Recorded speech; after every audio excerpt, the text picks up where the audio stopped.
In this video, I'm going to share with you an interesting discovery in the field of comparative linguistics in connection with the origin and derivation of the words mother, father, son, daughter, and brother. Without further ado, let's begin.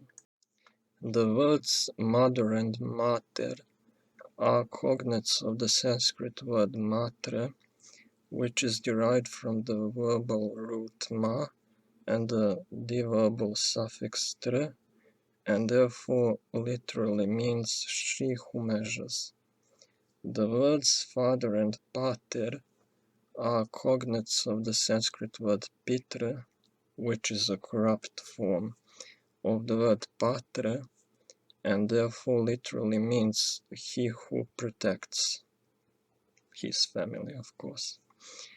The word daughter is a cognate of the Sanskrit word duhitra, which is derived from the root duh and the suffix tre, and therefore literally means she who milks cows.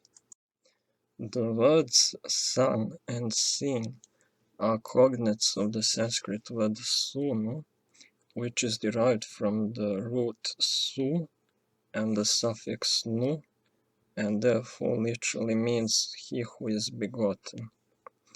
The words brother, frater, and brat are cognates of the Sanskrit word bratra, which is derived from the root bra and the suffix tre, and therefore literally means he who supports, and it is implied that he supports his sister in a secondary manner because the father is the primary supporter.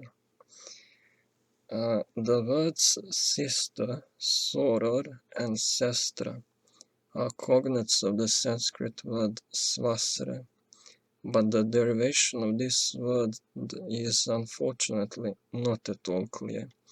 It might derive from the pronoun sva and the root sra, and thus mean she who goes on her own, but the connection between that interpretation and the meaning sister is unclear. In any case, these and countless other examples show that Sanskrit has preserved much more morphological and semantic elements from Proto-Indo-European language than other Indo-European languages, and can therefore reasonably be said to be closest to the Proto-Indo-European language. That argument is also supported by literary and archaeological evidence. So that brings us to the end of this video. I hope you enjoyed it and found these connections interesting. Please like and/or share this video and leave a comment if you have any.